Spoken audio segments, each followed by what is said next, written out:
السلام عليكم ورحمة الله وبركاته. ياكم حسنين من قناة حسنين بونتفول وايب. طبعا هذا الموضوع راح نحكي به لاحقا. الآن خلونا بموضوع السحب. نعم، هو شباب يدزوا لي رسائل، يعلقوا لي تعليقات، حتى من نعلق على فيديوهات يجون يردون عليه ليش ساحب على القناة، اشتاقنا لك. والله أنا هم مشتاق لكم كومة، بس أنا ما ساحب. نعم ما ساحب معنى الكلمة. ليش؟ حاليا تعرفون الوقت بالعراق، كل متابعين من العراق وتعرفون الوقت الآن شنو هو. الوقت مقسم إلى اثنين بالنسبة لمتابعيني اللي هم كلهم طلاب.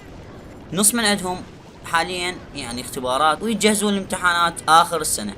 أما بالنسبة للنص الباقي فهم بكالوريا، عندهم عطلة الآن وما يلحقون يحكون راسهم يعني قراية لين النهار، تلقاهم يقرون حتى ما يطلعون بالشارع خطية. المهم ما علينا بيهم.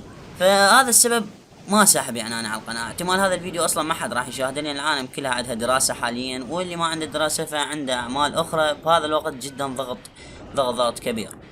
انا ايضا عندي يعني دراسه ومثل هاي الاشياء اللي مثلكم، يعني هم عندي دراسه وبس، ما اريد اقول غير اشياء يعني. فما اريد اطول موضوع الفيديو، فهذا مختصر نقول لكم راجع. وان شاء الله ورا هذا الفيديو راح نشر لكم فيديو حلو. يعني انا صممت فيديو البارحه، اول البارحه كملته، ومقطع صغير يعني مو كبير، بس هو يعني من المقاطع اللي انتم تحبوها، وان شاء الله يعجبكم. وايضا اكو موضوع ثاني سويت الحلقه على مود يا اصدقائي، وهو هو شباب ايضا قالوا لي غير اسمك، يعني مو اسم القناه، اسمي حسنين الكربلائي. قالوا غيره. فهذا الموضوع بكيفكم انتم، اذا تردون غير اسمي فماكو مشكله، بس يعني مو هو اسم حسنين غيره، لا هاي فقره الكربلائي. اكو شباب ما حابينها، ما اعرف ليش.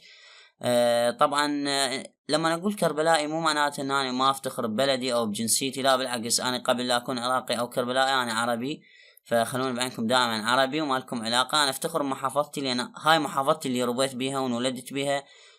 بغض النظر عن انه يعني انت بس تحب كربلاء او ما تفتخر بعراقيتك او بعربيتك، لا هذا الحكي ما عندنا. انما انا افتخر يعني ببلدي وبجنسيتي العربيه. وقناتي ان شاء الله انا يعني قناه الان صغيره جدا جدا، لكن اطمح بان اخليها قناه عربيه واسعه. هنا راح اكون عنصري. قناتي هي على مود العرب، انا مسويها يا اصدقائي بكل دولهم وكل لهجاتهم وكل أديانهم وطوائفهم. ما لنا علاقة بهذا الموضوع. المهم هذا الموضوع راجع عليكم انتم، وكتبوا لي بالتعليقات إذا تردون غير اسمي، فما عندي أي مشكلة، بس كتبوا لي. وتذكروا دائما أن أنا أحب محافظتي، ومثل ما قلت لكم ما أريد أضغط عليكم يعني.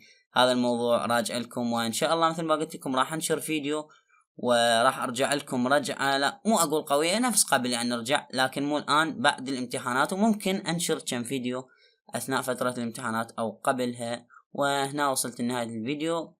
اتمنى ما تنسون حتى عوف اللايك، عوف اي شيء. اهم شيء تكتبوا لي بالتعليقات تريدني اغير اسمي لو لا، فقط هذا اللي اريده منكم يا اصدقائي. والى اللقاء قريبا ان شاء الله.